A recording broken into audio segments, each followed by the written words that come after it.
자, 오늘도 할 내용이 많아서 바로 복음을 준비하도록 합니다. 골로새서 강의 27번째 시간입니다. 지난 주일 준비한 설교 원고 중 3분의 1밖에 하지 못하고 끝냈기에 지난주에 이어서 말씀드리도록 합니다.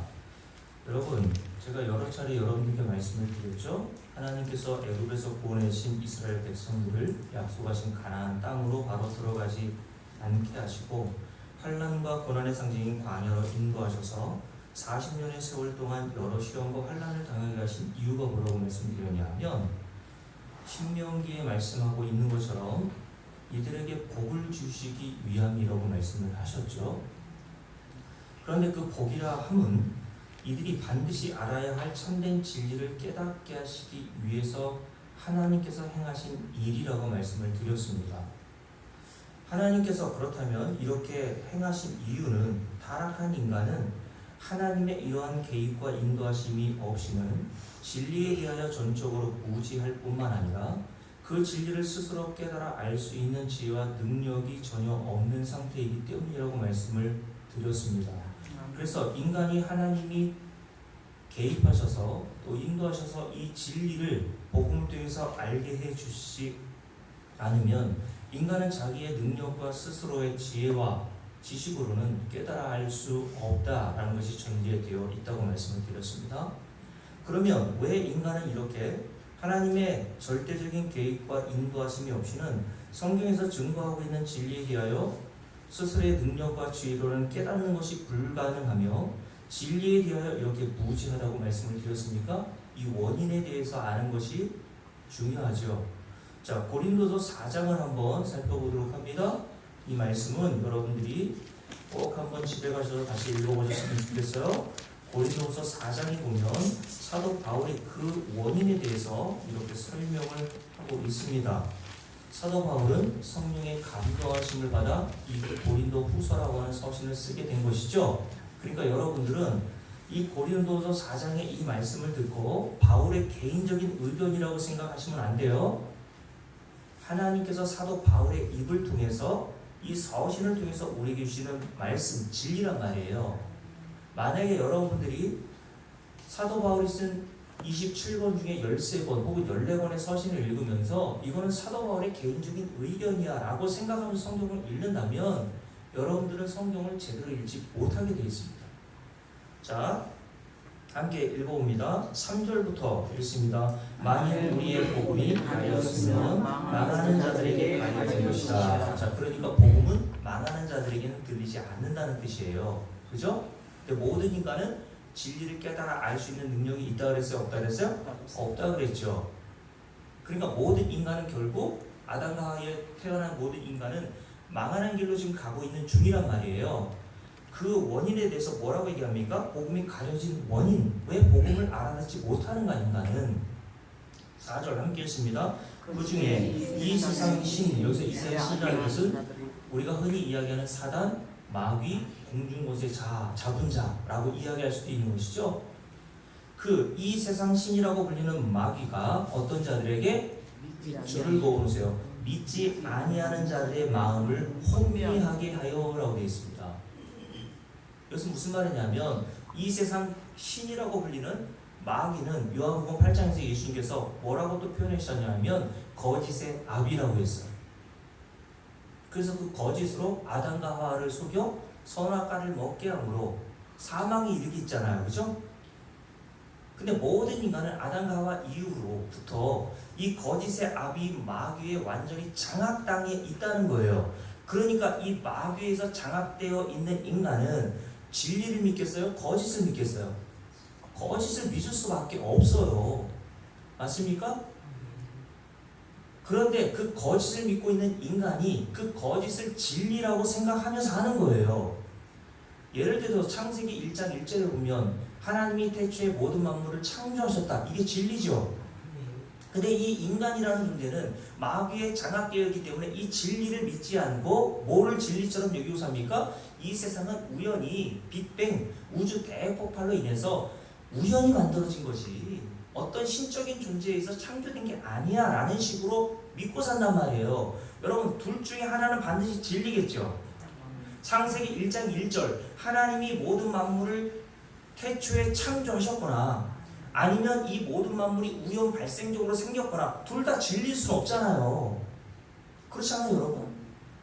그러니 어느 하나가 진리라면 어느 하나가 거짓이고 어느 하나가 거짓이라면 어느 하나는 진리라는 말이잖아요.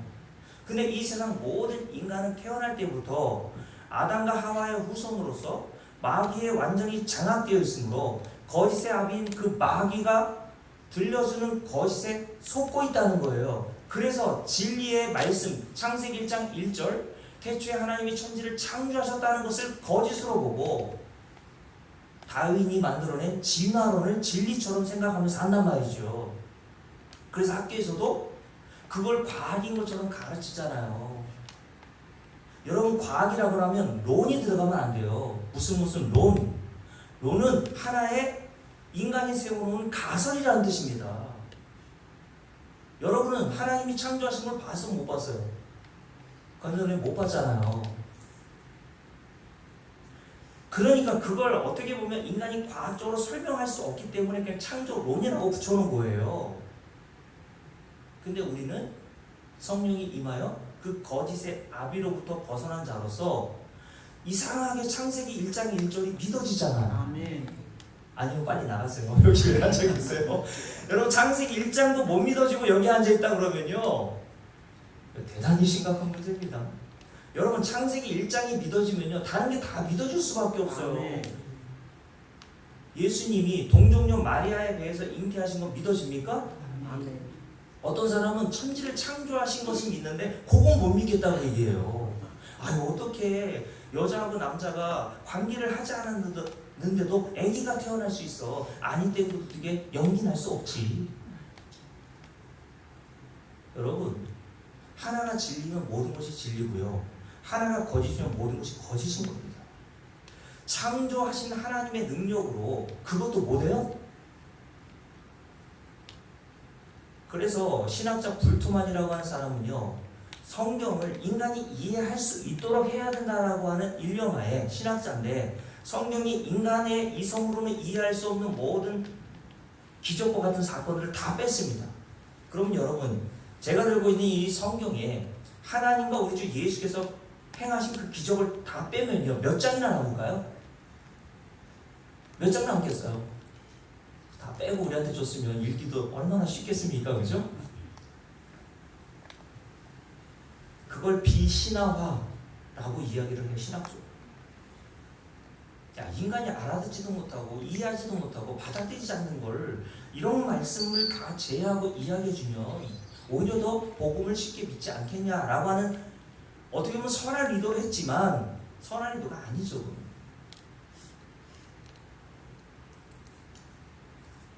여러분 다시요. 고린도후서 4장 함께 읽습니다. 4절 그 중에 이 세상 신이라고 불리는 마귀 거짓의 아비가 어디에? 믿지 아니하는 자들의 마음을 혼미하게 하려. 그래서 어떻게 합니까? 여러분과 저에게 병 걸리게 하고 실패하려는 게 아니에요. 마귀의 역사는요 그런 데 있지 않아요. 마귀가 하고자 하는 일은 뭡니까?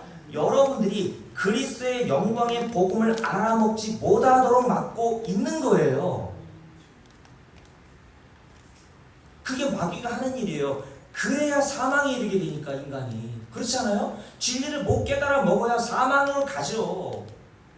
그러니까 마귀는 저와 여러분에게 시시하게 이 세상에서 실패하게 하고 병 걸리게 하고 원하는 거 되지 않게 하는 존재가 마귀가 아닙니다. 오히려 더 잘되게 할 수 있어요. 마귀는요.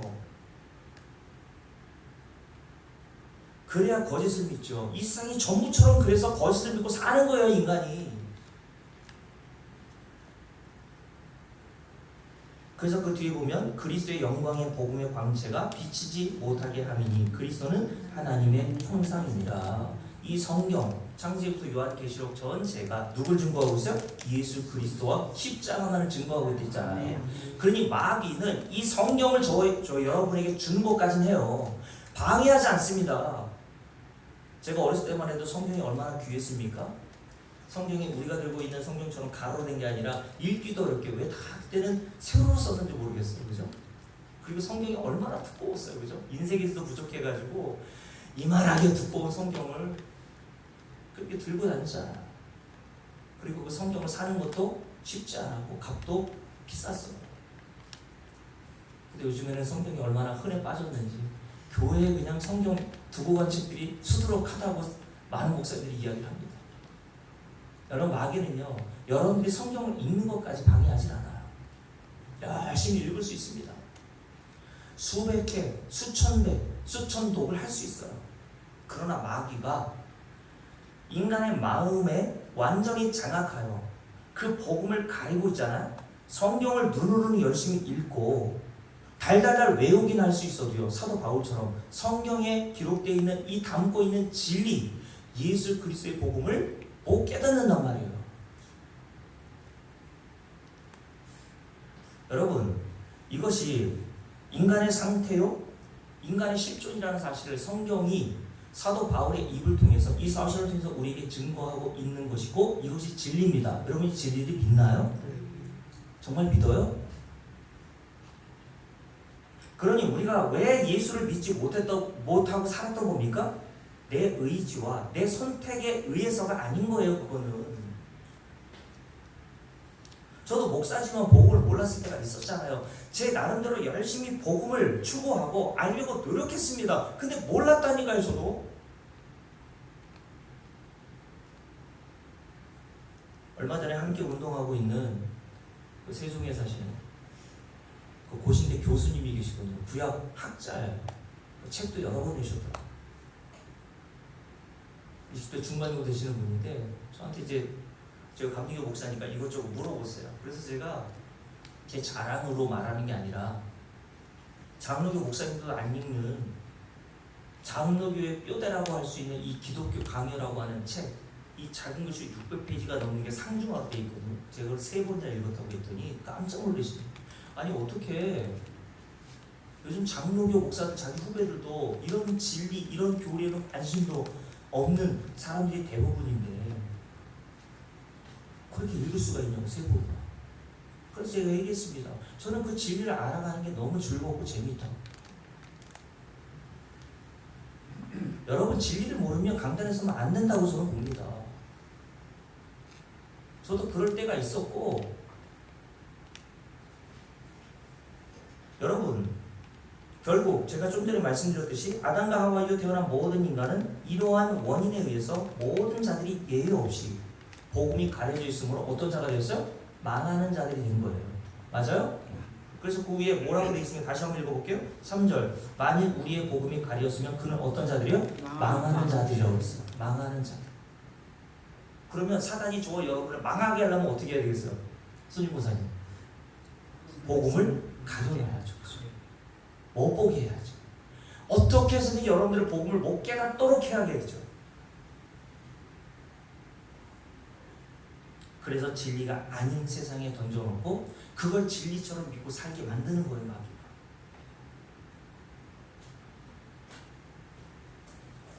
그런데 많은 사람들이 아직까지도 어떻게 생각합니까? 사도 바울을 통하여 증거된 고린도서 4장의 말씀을 진리로 받아들이지 않고 오히려 비웃습니다. 그러면서 이렇게 생각하죠. 자신이 지금 결심과 결단만 내린다면, 그래서 그렇지 않아서 그렇지, 언제든지 자기가 마음만 먹고 결심하면 오늘이라도 스스로 진리를 알고 예수를 믿고 구원을 얻을 수 있다고 생각해요. 그래서 구원을 받는 시기도 자기가 선택하고 결정할 수 있다고 생각합니다. 그래서 전도에 보면 어떤 분들이 많습니까? 아우, 예수 믿으세요. 그러면 요즘에는 바빠가지고 좀 덜 바쁘면 나갈게요. 그게 되든가요, 여러분? 덜 바쁜 적이 없어요. 여러분, 저희 어머니 시대 때는 얼마나 바빴습니까? 밥도 불 때서 해야 되고, 빨래도 빨래터에 나가서 했고, 저희 집은 그냥 동네에서 제일 가난해가지고 물도 저기 물 나오는 집에 길어서 먹었다니까요. 제가 그런 얘기를 하면 제가 70년 생이지 않습니까? 저 서울에 사시는 어떤 목사님이 무슨 조선시대에 사셨냐고 저한테 얘기하더라고요. 저는 진짜 물찌개까지 줘봤거든요. 겨울은 왜 이렇게 기냐? 수도가 그 옛날 다 지었었잖아요, 그죠? 이거 뻑뻑 하는 거 뭐예요? 그게 다 얼어 터졌단 말이에요, 그죠?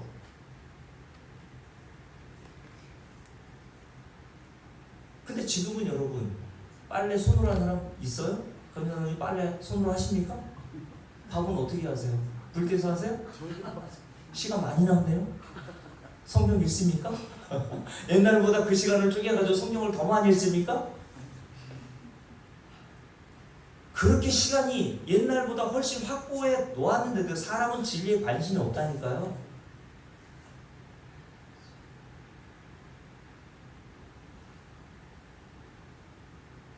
사람은 자기가 마음만 먹고 결심만 하면 오늘이라도 예수를 믿고 교회 나올 수 있다고 생각해요.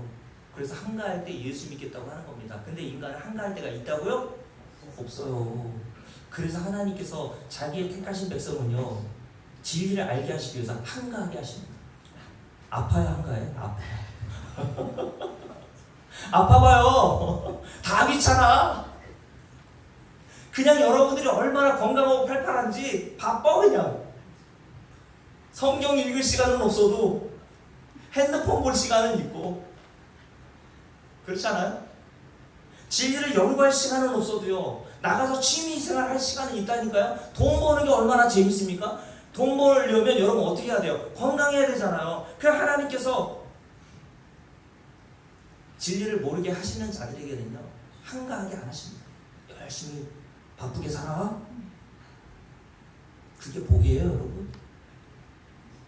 때로는 아파서, 때로는 직장을 잃어서. 우리 한성원 사장님이 그러시더라고요. 저기 지금 그 뒤에 신관 자동차 사고 때문에 막 뚝이 무너져가지고 지금 피신해서 현대 3차에 사시나요? 월세 내고 사신다고 하더라고요. 근데 저한테 막 울먹어가면서 그래도 목사님 너무 감사하다고. 이런 시간이 없었다면 어떻게 내가 성경을 더 연구하고 진리를 더 관심을 두고 하나님만을 붙들고 기도할 수 있었겠냐고. 그런 얘기 저한테 하시더라고요. 인간은 그렇게 완악하다니까요. 여러분, 절대 인간은 자기 결심과 선택으로 구원받는 게 아니에요. 오해, 착각일 뿐입니다. 그런데 교회마저도 한 사람이 진리를 알고 예수를 믿어 구원을 얻는 것이 마치 인간의 지혜와 인간의 설득으로 가능한 것처럼 생각을 해요. 그래서 90년대 말부터 교회 안에서 선풍적으로 유행했던 방식이 열린 예배입니다. 열린 예배. 열린 예배라는 단어를 왜 사용했는 줄 아십니까? 교회에서 교회 문턱을 낮추잖아요. 예수 믿지 않는 사람들이 교회에 올 수 있도록 자유롭게 부담 없이 교회에 들어올 수 있도록 교회 문턱을 낮추잖아요. 그래서 교회 여러분들이 앉아 있는 예배 자리도 영화관처럼 만들고, 저는 그건 할 수도 있다고 봅니다. 돈이 있고 형편되면 할 수도 있죠. 근데 그렇게 하는 이유가 뭐냐? 그리고 사람들의 마음을 평안한 마음이 되게 하기 위해서 그때부터 찬양과 경배, 그냥 노랫소리로 그냥 정말 복음이 담겨있지 않는 그 복음 가사들이 너무 많거든요. 세상에서 지치고 힘든 사람들을 위로하겠다고 교회에서 그런 일을 했고요. 그리고 교회에서 담임하고 있는 담임 목사의 메시지도요, 사람의 마음을 불편하게 하지 않으려면 이런 말 증거하면 돼야 한대요. 망하는 자들에게 복음이 가려진 거야. 근데 왜 망하는 자들이 되었니? 이 세상 신인 거짓사비 마귀가 인간의 마음을 완전히 장악하고 있어. 그러니까 모든 인간은 다 망하는 길로 갈 수밖에 없는 존재들이야. 이런 말 할 수 있어요? 평안을 얻기 위해서 왔는데 뭔 개 푹 뜯어먹는 소리야. 여러분, 마음에 그런 인간적인 평안을 얻기 위해서 교회에 오셨다면 빨리 잘못 왔다 생각하고, 제가 알려드릴게요. 공주 시내에도 현수막 붙여놨더라고요. 마음 수련원이라 평강을 준대잖아요. 그런 곳에 가세요. 교회는 망하는 자들을 살리는 곳이지. 아멘. 인간의 그냥 단편적인 피상적인 마음의 평안과 위안을 주기 위해서 교회가 세워진 게 아니에요. 아멘. 하나님의 교회는요, 진리의 말씀이 선포될 때에 그 진리로 인해서 진짜 마음의 평강과 위로를 주는 곳이 교회입니다, 여러분. 아멘. 그런 진짜 평강과 위로를 주시기 위해서 하나님이 자기의 택하신 백성들을 진리가 들려오는 교회로 인도하신단 말이죠. 아멘.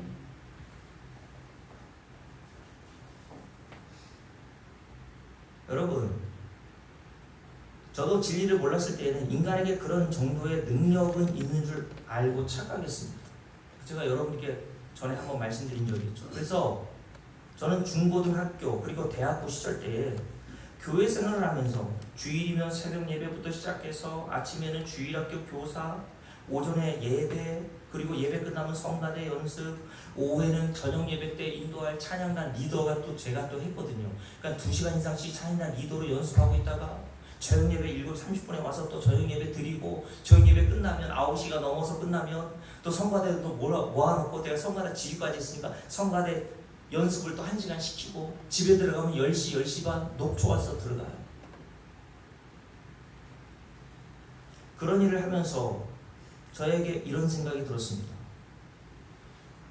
아니, 남들은 일주일에 한 번 주일에 편하게 여행도 가고 놀고 쉬고 하는데 나는 왜 어릴 때부터 예수 믿는 어머니를 만나 이런 생고생을 하고 있나?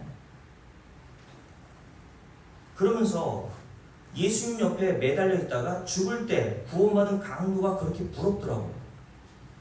그리고 얄밉더라고요. 그 인간은 뭐가 그렇게 복이 많아가지고 죽을 때 예수 믿고 죽었나? 그러면서 저도요, 그 강도처럼 이렇게 힘들게 신앙생활 하지 않고 죽을 때 예수 믿고 구원을 받으면 되겠지라는 생각을 가진 적이 있어요. 그게 무슨 생각입니까? 내가 언제든지 마음만 먹으면 예수를 믿고 구원을 받을 수 있다고 생각한 거예요. 구원도 내가 선택하기 나름이고 구원의 시기도 내가 결정할 수 있다고 내가 생각한 거예요. 그게 하나님처럼 높아진 인간의 타락한 본성입니다. 구원은 여러분들이 스스로 얻는 것도 아니고요, 여러분들이 그 시기를 결정하는 것도 아니에요. 진리를 듣고 진리를 깨닫는 것도요, 내가 결정하는 게 아니라니까요. 진리는 어느 날 갑자기 깨달아지는 겁니다. 어느 날 갑자기 진리가 들려오는 교회에 찾아와서 그 진리를 듣고 내가 이전에 믿었던 게 다 뭐지? 마치 뒤통수를 망치로 맞은 것처럼 빵! 내가 지금까지 뭘 믿어왔던 거지? 내가 믿었던 하나님이 정말 성경에 기록된 하나님은 맞았었던 건가? 거짓의 아비에 속아서 내가 성경에서 말하고 있는 참된 복음도 모르고 성경에서 믿으라고 하는 그 하나님이 아니라 내가 만들어 놓은 그 하나님을 우상처럼 섬기고 있었던 건 아닌가? 이런 고민을 하게 되는 거예요. 왜냐하면 저도 감리교 목사로서 오랫동안 복음을 모르다가 복음을 딱 만나면서 제가 좀 전에 말씀드린 것처럼 망치로 뒤통수를 맞는 것 같은 느낌이 들었다니까. 내가 지금까지 뭐 한 거지? 그렇게 어렸을 때부터 열심히 주일날 중노동하면서 안식도 없는 상태에서 했던 그 모든 것들이 다 뭐였지? 신앙생활은 맞았나? 종교생활 했네?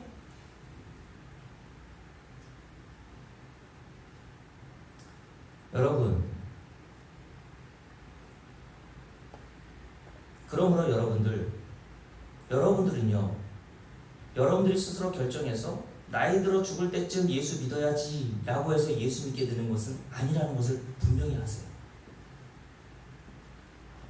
예수 믿게 되는 것도, 예수 믿는 시기도, 진리를 아는 것도 다 하나님이 결정하시는 겁니다.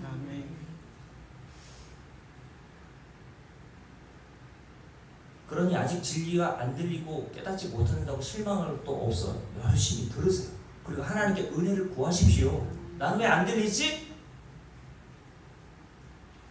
라고 생각하지 마시고요. 나는 망하는 자였나 봐, 망하는 자인가 봐 라고 판단하여 쉽게 낙심하지 마시고요.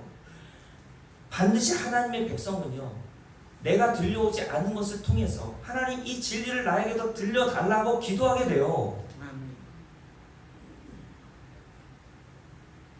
자, 그런데 오늘 고린도서 4장을 계속 보고 있죠? 이것이 원인이라면 모든 인간은 다 망하는 길로 가고 있다고 그랬어요. 한 사람도 여기에서 스스로 벗어날 수 있는 능력이 없어요. 왜냐하면 주님께서 귀신 들린 자를 자주 만나신 이유가 뭐라 그랬습니까? 귀신이 완전히 장악되면요, 자기 마음대로 안 돼요. 그죠?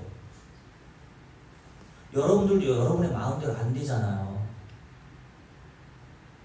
우울증이 왜 옵니까? 우울증에 걸리고 싶어서 걸리게 됩니까, 인간이? 아무도 자기가 원해서 되는 게 아니에요. 자기 마음도 자기가 어떻게 못한다니까요. 서울에서 목회하는 구의학번 여자 동기가 있거든요. 목사고 심리학 박사예요. 그 센터도 운영합니다. 그래서 이혼한 부부, 뭐 다양한 삶의 어려움을 겪는 사람들을 상담해줘요. 근데 지난주 저한테 전화해서, 이 목사, 나 요즘에 너무 우울증이 심해서, 그 상담센터가 있는, 운영하는 그 상담센터가 9층 건물인가 봐요. 자꾸 9층으로 올라가서 뛰어내리고 싶다는 거예요.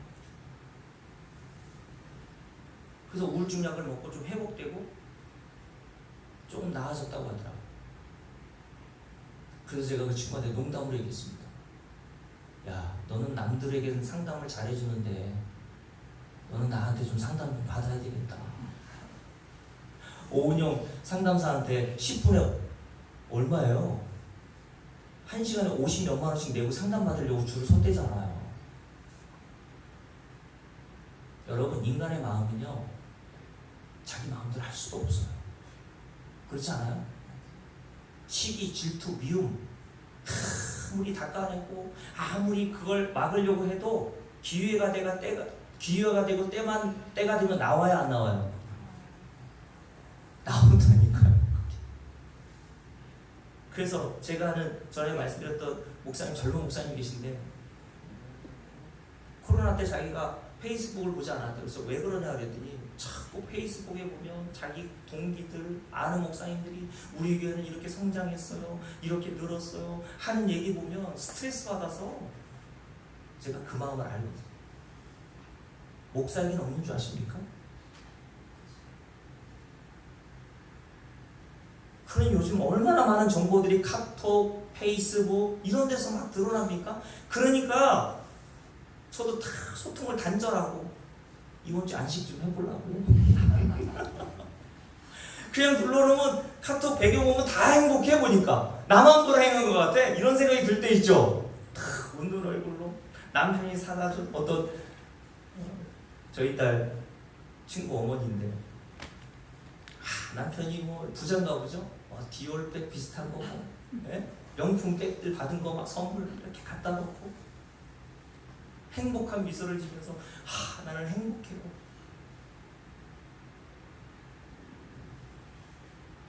여러분, 이 세상은 계속 우리의 마음을 탐심으로 자극하고 시기와 질투로 자극합니다. 쉼이 없어요, 인간의 마음에. 안식이 없단 말이에요, 이 세상은. 그래서 이 안식 없는 세상, 이 세상이 전부인 것처럼 사는 세상 사람들에게는 그게 스트레스요, 그게 피로감으로 오는 거예요. 그래서 하나님께서 자신의 택하신 백성들을 교회를 불러 모으셔서 진리를 알려주시는 겁니다. 이 세상은 잠깐이야. 성경에서 뭐라 했습니까? 이 세상은 다 꿈이야.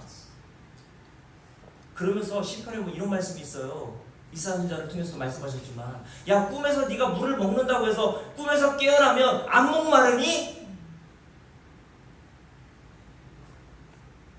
여러분, 이 세상이 성경에서 말하는 꿈이라면 이 세상에서 여러분들이 잘 먹고 잘 살고 그게 다 허상에 불과하다는 거예요. 이 세상은 모형이라니까요, 모형. 진짜 저와 여러분이 갈 나라가 있잖아요. 믿어요, 여러분, 그거는? 근데 왜 교회 와서도 자꾸 이 허상인 세상에 매달리고 집착하게 하냐고요, 교회에서. 교회 와서도 왜 이 세상에서 얼마나 잘 먹고 잘 사느냐에 관심을 더 가지게 하잖아요, 교회 강단에서. 여러분, 교회는 그런 것 아니라니까요.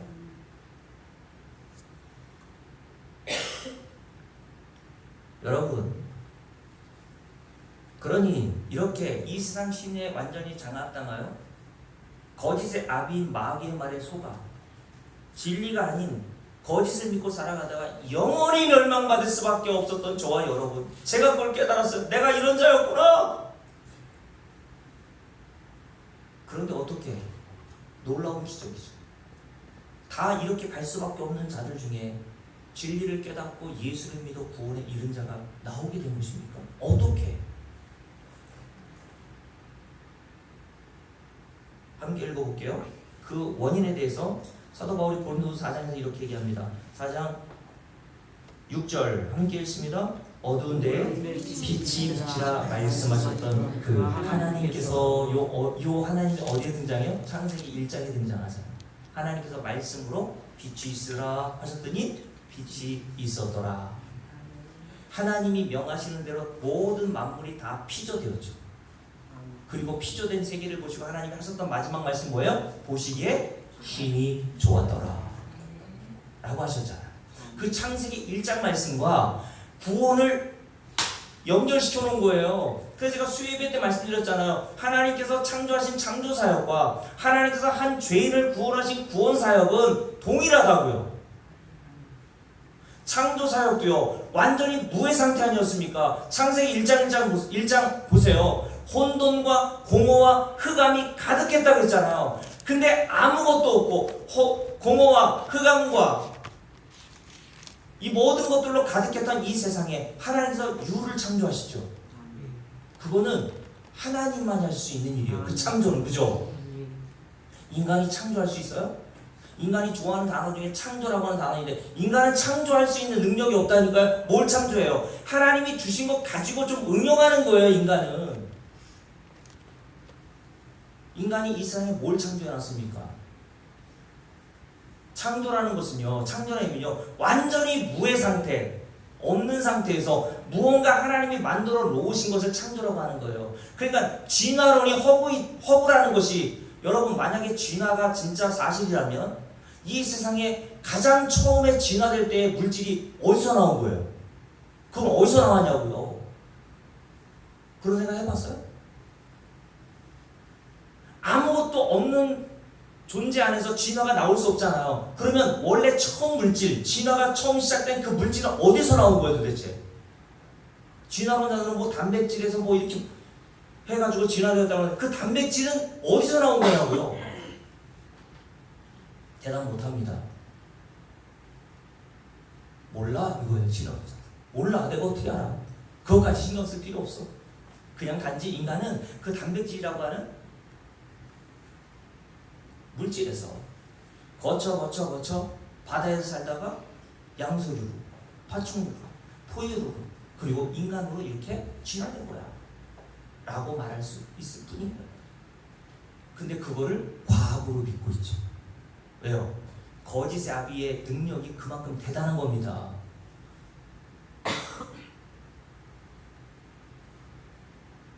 거짓의 아비인 마귀의 거짓에 속아 넘어가지 않을 인간이 없어요. 그래서 아담과 하와도 그 거짓의 아비에 속았던 거예요. 아담과 하와는 저와 여러분보다 훨씬 탁월한 존재였어요. 그렇죠. 죄가 없는 상태였잖아요. 지혜, 지식 모든 면에서 탁월한 존재였는데 그 아담과 하와도 거짓의 아비가 거짓으로 속여 사망에 이르게 했잖아요. 그러니 아담과 하와하고는 비교할 수 없는 저와 여러분은 완전히 마귀 그 거짓에 장악되어 있을 수밖에 없는 게 맞아요. 그런데 이 세상의 그 무의 상태, 흑암과 공허와 이 무의 상태에서 하나님이 천지를 창조하셔서 뭔가를 만들어 놓으셨던 것처럼 저와 여러분은 어떤 존재라는 거예요? 아무것도 이 세상에 존재할 수 없는 존재가 바로 저와 여러분이었다는 거예요. 여러분과 저는요 이 세상에 존재할 수 없는 자예요. 근데 저와 여러분이 어떻게 예수를 믿고 진리를 알아 복음을 깨닫게 되었습니까? 하나님의 창조하시는 말씀의 능력 때문인 거예요. 그래서 그 뒤에 이렇게 기록되어 있죠? 함께 읽습니다. 6절 어두운 데에 빛이 비치라 말씀하셨던 그 하나님께서, 주어가 누구예요? 하나님이에요. 창조도 주어가 하나님, 구원도 주어가 하나님이에요. 여기에 인간이 들어갈 틈이 없어요. 바늘구멍 하나 인간이 들어갈 수 없어요. 하나님께서, 함께 했습니다. 예수 그리스도의 얼굴에 있는 하나님의 영광을 아는 빛을 주를 보으세요. 누구에게? 우리 마음에 비추셨느니라. 아멘. 흑암과 공허, 내 마음이 완전히 마귀의 장악되어 있어서 거짓으로 가득하고 그걸 진리로 믿고 살았던 저와 여러분에게 하나님을 진리를 알아먹을 수 있도록 빛을 비춰 주셨단 말이에요. 아멘. 누구의 마음에? 우리의 마음에. 우리는 누굴까요? 모든 인류 아니에요. 예수 믿는 사람들 얘기하는 거예요. 저와 여러분을 얘기하는 거예요. 사도 바울 자신과 오늘 이 서신을 받아보기를 고린도 교회 성도들에게만 이 말이 수용되고 받아들일 수 있는 거예요. 우리에게 너와 내가 동일하게 이런 얘기예요. 사도 바울도 내가 이렇게 진리를 모르고 사망으로 달려가다가, 그죠?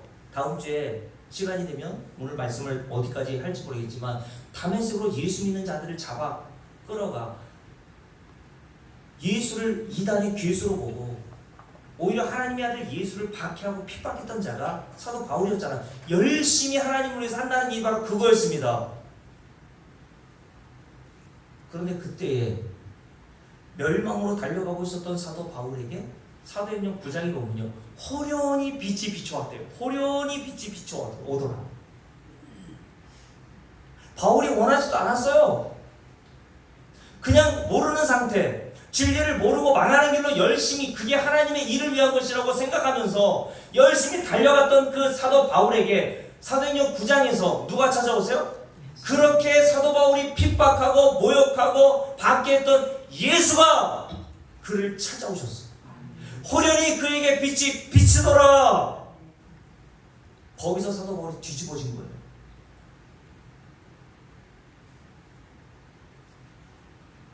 그래서 다메섹에 가서 예수 믿는 자들을 잡아오고 박해하려고 했던 사도 바울이 오히려 다메섹에 가서 유대인들에게 뭘 증거합니까? 성경을 가지고 내가 진리를 알고 보니까 구약 성경에서 예언하고 있었고 오시려고 했던 그 메시아가 예수 그리스도, 우리가 박해하여 십자가에 매달아 죽인 그 예수는 신성 모독자가 아니라, 사도행전 9장에 다메섹 성도들에게 이렇게 했어요. 유대인들에게 그는 하나님의 아들이시다.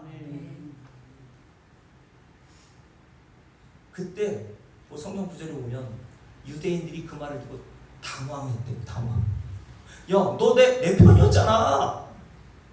나와 같이 열심히 율법이 전부여 율법을 행하는 것으로 하나님 나라 들어갈 수 있다라고 믿고 열심히 그 일을 가르치고 열심히 행했던 자인데 너 나하고 똑같은 생각을 하고 똑같은 길로 갔는데 네가 이제 나와 반대편에 서 있네? 그래서 그 복음을 증거하자 사도행전에 보면 어떤 일이 일어나요? 맞아. 네가 한 말이 맞아. 우리가 죽인 예수가 사실은 하나님의 아들이야. 무릎 꿇고 회개했나요? 사도행전에 보면요, 그 복음을 증거하는 사도 바울을 죽이기 위해서요, 먹지도 않고 마시지도 않겠다고 결심한 자가 40명이나 됩니다.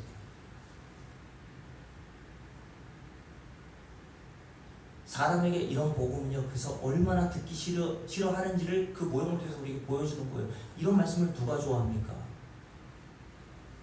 하나님처럼 된 인간이 구원에 내가 할 일이 하나도 없어? 내가 보탤 일이 없단 말이야? 하나님이 일방적으로 결정하시고 나에게 빛을 비춰주셔야 그때서야 내가 구원을 받는 거야? 인간이 이런 복음을 싫어할 수밖에 없어요. 그래서 근데 하나님이 택하신 자들만 이 복음이 들려오고 믿어지는 겁니다. 아멘. 이게 하나님의 능력이구나. 아멘. 하나님이 저와 여러분의 마음에 이런 빛을, 진리의 빛을 비춰주지 않으면요, 한 사람도 진리를 깨달아 예수 믿고 구원을 얻을 수 없어요? 있어요? 없어요. 아멘. 여러분 믿습니까, 이 사실을? 아멘. 이 사실을 믿는 자들을 고린도서 5장에서 어떤 자들이라고 했나요? 5장을 보세요. 5장. 그래서 이렇게 하나님이 이 세상에 존재할 수도 없는 자들을, 무의 상태, 다 죽은 자들이잖아요. 다 거기서가 망할 수밖에 없는 자들인데 이 세상 가운데서 있을 수 없는 성도들을 만들어내신 이 창조물을 뭐라고 말한다고요? 함께 읽어볼게요. 17절. 그러니 누구든지 그리스도 안에 있으면 주를 고르시 어떤 존재? 새로운 피조물이라. New creation. 하나님이 창조하신 창조물. 이게 뭐야? 바로 우리야. 이 세상은 마귀, 이 세상 시대 완전히 장악당하여 다 멸망받아야 되는데 어떻게 우리가 진리를 알고 예수 믿게 되었니? 하나님이 우리를 창조해 내셨던 거야. 술, 담배 끊고 좀 더 윤리와 도덕적으로 살고 그게 새로운 창조물이라는 뜻이 아니에요. 고린도 4장 이 말씀을 우리가 들었을 때 인정이 되고 하나님의 은혜가 개입하지 않았으면 나는 어떻게 할 뻔했나? 하나님의 은혜가 사도 바울에게 일방적으로 빛으로 호련히 나타나셔서 그에게 진리를 깨달아 주신 것처럼 나에게 이 진리를 알아먹도록 은혜를 주지 않았다면 내가 어떻게 될 뻔했나?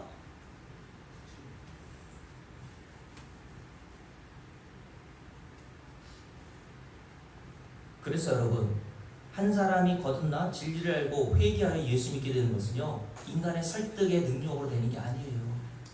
인간의 노력으로 되는 게 아닙니다. 그래서 사도행전 2장을 볼까요? 가까우니까요. 사도행전 2장을 보세요. 사도 바울이 고린도 교회 성도들에게 자기가 고린도라고 하는 그 우상의 도시, 우상을 열심히 섬기는, 왜냐하면 고린도라고 하는 지역 자체가 항구 도시거든요. 그러니까 항구에 배들을 왔다 갔다 타고 다니면서 살아가는 뱃사람들이 많았을 거 아닙니까? 지금도 여러분 항구 도시 보세요. 여러분 얼마나 풍어제를 많이 드리고 우상이 넘쳐납니까? 그죠? 왜냐하면 뱃사람들은 배를 타고 나가고 들어오는 것 자체가 공포고 두려움이잖아요. 그러니까 누구에겐 빌어야 될 거 아닙니까? 그래서 고린도라고 하는 도시에 우상의 제물에게 드려졌던 우상의 제물의 논란이 돼서 일어난 거예요. 고린도 전서 8장에 보면 9장에 보면 우상의 제물 가지고 이걸 먹어야 됩니까? 말아야 됩니까? 그 논란이 일었던 거라니까요. 우상을 얼마나 많이 섬겼으면 우상에게 제물로 드렸던 그 제물이 시장 바닥에 팔렸다니까요. 싸게. 자, 2장을 보십시오.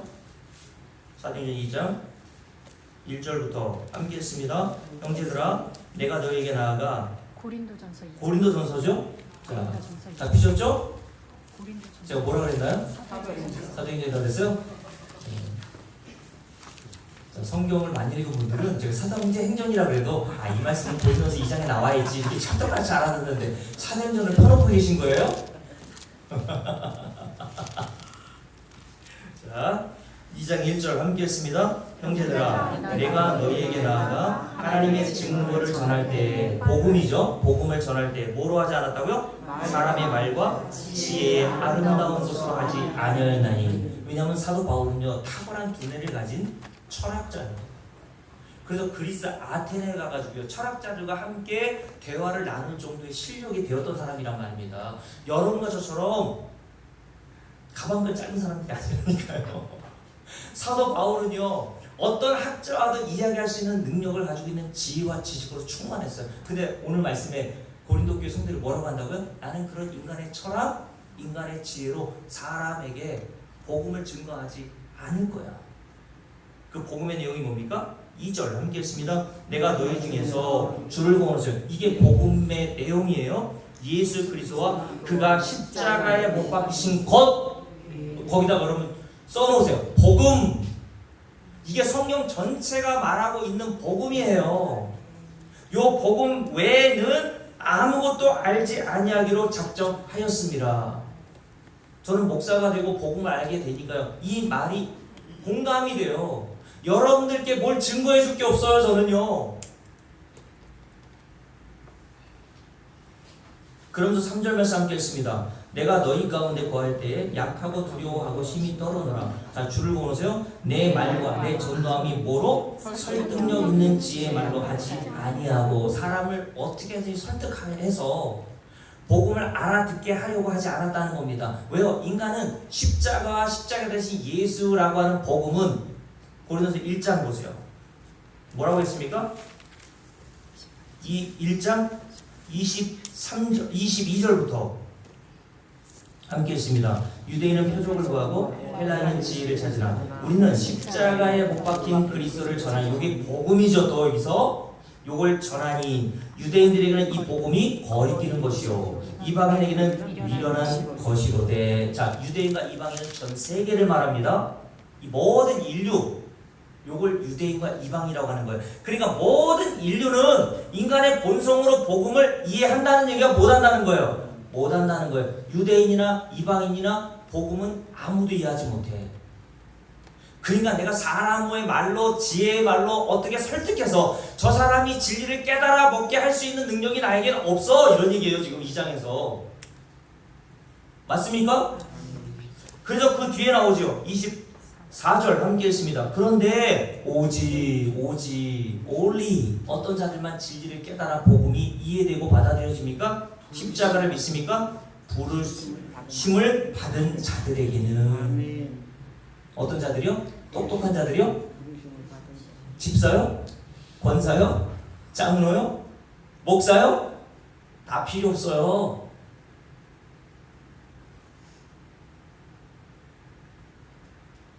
여러분 우리 교회 나와서 단 한 번 들어도요 복음이 깨달아지는 사람들이 있다니까요. 그들은 어떤 자요? 그들은 하나님께서 부르신 자들이란 말이에요. 하나님이 부르신 자들은 창조의 능력과 같이 하나님께서 말씀으로 진리를 깨닫게 하세요. 아멘. 맞습니까? 아멘. 그러니 여러분 나이 들어서 복음을 다 듣고 저한테 이런 말씀하시는 분이 있죠. 목사님 말씀을 다 알아듣겠는데 그냥 교회만 나가면 다 까먹으니 어떻게 합니까? 목사님 괜찮아요.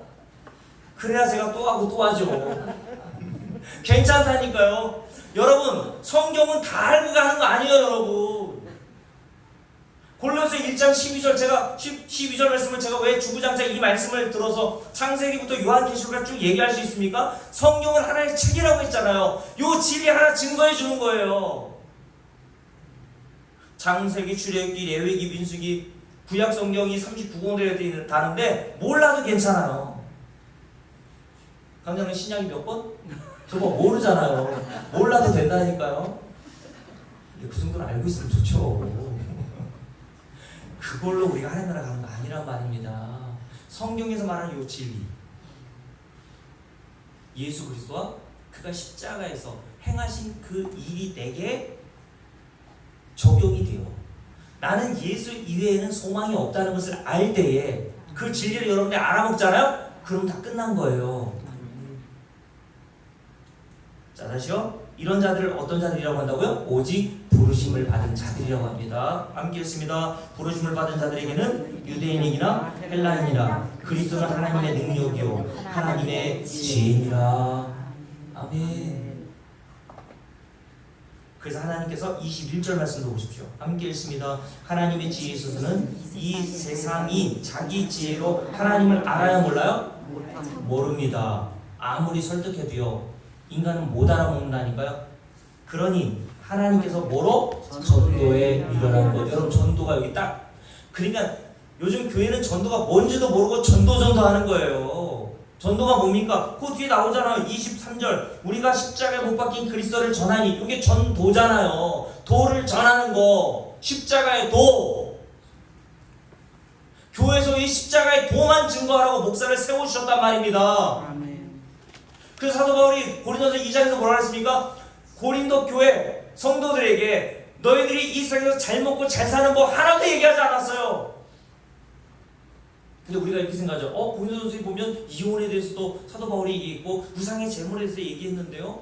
맞아요. 그러나 그 핵심적인 진리는 다른 게 없어요. 예수 그리스도의 십자가 보면 알잖아요. 그게 다 풀려버려요. 함께 읽습니다. 하나님께서 뭐로? 전도에 미련해 보이는 것으로 믿는 자들을 구원하시기를 기뻐하셨도다. 아멘. 전도로 하나님께서 믿는 자들을 구원하기를 기뻐하신다. 그러니까 저는 뭐만 하면 돼요? 여러분에게 전도하면 돼요. 지금 제가 여러분에게 뭐 하는 거예요? 전도하는 거예요. 지금 제가 여러분 전도하고 있다니까요. 복음을 몰랐던 자들이 교회 나와서 이 전도라고 하는 이 복음의 메시지를 듣고 하나님께서 부르신 자들은요 반드시 진리를 깨달아 구원에 이르게 됩니다. 아멘. 그러니까 목사는 그 사람을 구원하려고 노력하면 안 돼요. 할 수도 없는 일이에요. 그거는. 저는 다만 사도 바울처럼 십자가의 도, 전도만 하면 돼요. 아멘. 그 이후로 하나님께서 부르신 자들에게 빛을 비춰 주셔서 아멘. 그 빛이신 예수 그리스도에게 나오게 하십니다. 아멘. 제가 이 진리의 복음을 알고요 얼마나 그래서 자유로워졌는지 몰라요. 우리 교회 들고 나오고 전에는 막 저 사람이 어떻게 우리 교회 좀 등록 좀 해야 될 텐데 지난주에 왔는데 이번 주에 안 오면 어떡하지? 2주 왔는데 3주째는 올래나? 이젠 노심초사할 필요가 없어요. 하나님이 부르신 자들이라면 여러분들은 진리로 인도되게 돼 있어요. 어떻게 하나님이 부르시는데 안 나옵니까? 관전자님 맞지 않습니까? 제가 부르면 못 나와요, 관전자님. 근데 하나님의 창조의 능력의 말씀이 부르면요, 인간은 나올 수밖에 없어요. 그 진리의 말씀으로 여러분들이 이 자리에 앉아 있는 것이고, 진리로 여러분들이 부름을 받았기 때문에 진리가 들려온단 말이에요. 그래서 사도 바울이 그래서 2장에서 뭐라고 했다고요? 5절 2장 봅니다. 4절부터 함께 읽을게요. 그러므로 내 말과 내 전도함이 설득력 있는 지혜의 말로 하지 아니하고 다만, 그래서 다만 무엇을 한다고요? 성령의 나타나심과 능력으로 하여 너희 믿음이 사람의 지혜이지 아니하고 다만, 그리고 이제 누구의 능력? 하나님의 능력에 있게 하려 하였노라. 무슨 말입니까? 내 설득 때문에 너희들이 나온 게 아니라, 내가 다른 사람보다 말 잘했기 때문에 너희들이 예수 믿고 나온 게 아니라, 내가 다른 사람보다 위대해서 너희들이 내 말을 듣고 복음을 듣고 나온 게 아니라, 너희들이 내가 증거하는 그 미련해 보이는 진리, 십자가의 도를 믿고 예수를 믿어 영생을 얻게 된 것은 하나님의 능력으로 된 거야. 아멘. 성령의 능력으로 된 거야. 아멘. 근데 우리는 어떤 생각을 합니까? 세상적으로 유명한 목사님들이 어디 온다 그럼 사람들이 몰려들죠. 그렇지 않아요? 제가 평화의 동산 요번에 여름 집회 산상승리 할 때 12번이니까 12명의 이제 강사들이 쫙 이렇게 초빙돼서 오실 거 아닙니까? 장경동 목사님 유명하시잖아요, 그죠?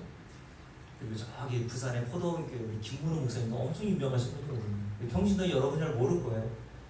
엄청 두 날개 뭐 해가지고 그걸로 거의 10,000명 가까이 되나요? 엄청 교회가 큰 교회죠. 근데 이 장로님이 저한테 이제 그 이면지를 사용하시더라고요.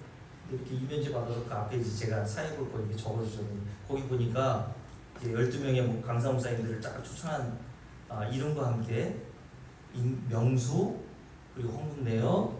근데 거기다 제가 눈에 띄는 게 뭐였냐면 그 목사님 하나하나에 등급을 정해놓으셨더라고요. 알려드리지 않을 거예요. 저는 몇 등급일까요? 저를 초청한다면 한 D등급 되나요? 여러분, 사람들이 오해합니다. 유명한 사람이 와서 여러분에게 복음을 증거하면, 혹은 사도 바울 대사도가 와서 이 자리에 서가지고 복음을 증거하면, 그래도 시골교회 저거 이건철 목사가 증거하는 것보다 훨씬 능력이 나타나지 않겠어? 그렇게 생각하셨던 분 한번 손 들어보세요. 지금이야 고개 설레설레 흔들지. 저 기분 좋으라고. 옛날엔 다 우리가 그렇게 생각했잖아. 그래서 전에 여러분께 말씀드렸잖아요. 전에 있었던 기상교회에서 금요일마다 10시부터 12시까지 제 아내랑 교인들이랑 몇 명 이렇게 해가지고 그 마을 예수 믿지 않는 사람이 전도러 다녔거든요. 근데 한 그 동네에 무당 할머니가 계셨어요. 근데 옆에 또 권사님이 그 동네에 사시는데, 같은 동네에 그 무당이 사니까 그 무당의 요염함이 있는지 대단한 무당이셨던 것 같아요.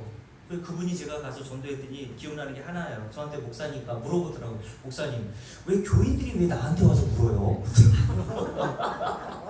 왜 교인들이 자기 무당한테 와서 묻네요. 강경사님이 갔다 오신 거 아니에요 그때? 아니겠죠? 또 한 가지 기억이 남는 거는 그 권사님, 그 동네 산다는 권사님, 우리 교회 나오셨던 권사님이 저한테 푹푹 찔르면서 목사님이 가보라는 거예요. 자꾸 저보고. 목사님이 가면 좀 될 것 같아요. 센 귀신이 붙은 사람은 목사님 정도가 가야 된다는 거예요. 저보고. 여러분 그렇습니까?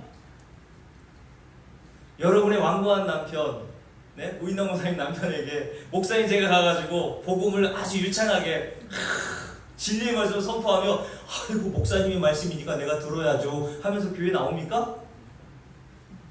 인간은 못 나온다니까요. 인간은 나오게 할 수 있는 능력도 없어요. 오직 그걸 하나님이 하실 수 있는 능력입니다. 그거는 여러분의 남편, 그 동네에 제가 기억나는 게 또 한 가지, 몇 가지 하고 마쳐야 되겠다. 그 동네, 그 무당이 사는 동네에 제가 아직까지 기억이 남는 제 아는 잘 알 거예요. 임병성 집사님이라는 분이 살고 계셨어요. 제 아들이 교사하고 빼짝 마르셔가지고 되게 예민해 보이셨거든요.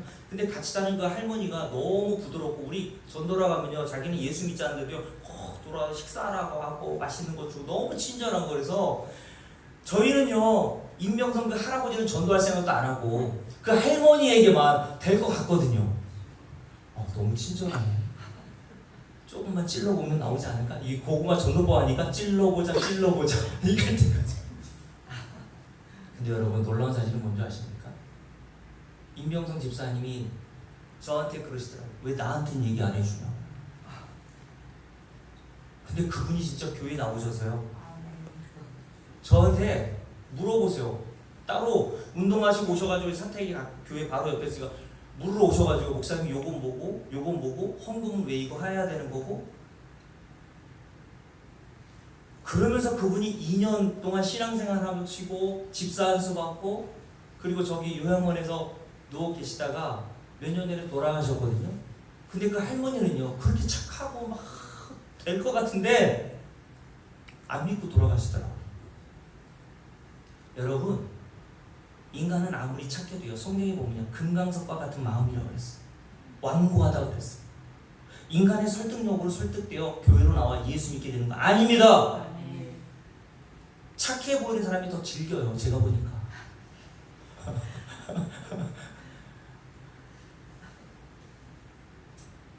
그러니까 여러분, 인간의 생각으로 저 사람 몇 번만 찔러보면 되겠네, 혹은 저 사람은 씨알도 안 돼, 씨알도 안 들어가 라고 생각하지 말고요, 복음을 증거하세요. 그냥 하나님이 부르신 자들은 승질이 나쁘거나 좋거나 관계가 없어요. 늙거나 젊거나 관계가 없어요. 하나님이 부르신 자들만 옵니다. 그래서 손님 원사님, 집사, 권사, 장로, 제가 많은 분들 만나봤는데요, 이런 복음을 모르고 교회 생활하는 사람은 천지예요.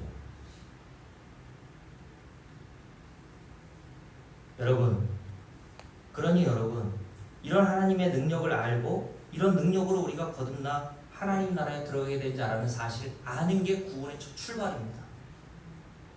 그러니 이런 은혜를 깨달은 자는 이 모든 것이 하나님의 은혜요 능력임을 깨닫고 그 하나님에게만 영광과 찬송을 돌리게 돼 있어요. 그래서 성경의 목적이 뭡니까? 내가 내 백성을 이렇게, 이사야 43장, 내 백성을 이렇게 창조한 이유는 조화로 새로운 피조물이 되었다면서요. 창조한 이유는 뭐라고 합니까? 여러분들을 부려먹어가지고 뭐 어떻게 하시려는 거예요? 전능하신 하나님, 천지를 창조하신 하나님이 여러분을 왜 부려먹습니까? 우리가 무슨 도움이 돼요? 천지를 창조한 하나님에게. 먼지와 티끌밖에 안 되는 저와 여러분이 뭘 할 수 있어요? 하나님의 일에. 그래서 이사야 43장에 하나님이 이렇게 창조하신 저와 여러분들에게 뭐하게 하시기 위해서 창조하시고 구원하셨다고 합니까? 내 이름을 찬송하게 하기 위해서다. 맞습니까? 그래서 이 복음이 진짜 여러분들 깨달아지고 복음이 진짜 증거되는 교회에서 여러분들의 진리를 알아먹잖아요? 그러면 하나님과 우리 주 예수 그리스도에게만 영광을 돌리고 싶은 마음밖에 없어요. 우리 찬송합시다. 그래서 찬송가 143장인가요? 죽으신 구주받기는,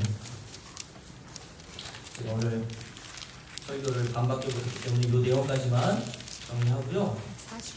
149장이죠. 1707년도에 아이작 와튼이라고 하는 분이요, 거듭나서 이 찬송을 작사합니다. 반주해 주실까요? 여러분, 이 찬송 안에는요, 복음을 깨달은 자의 고백이 담겨 있어요. 우리도 이런 은혜를 깨달아 이런 찬송이 나오기를 바랍니다. 우리 함께 찬송합시다.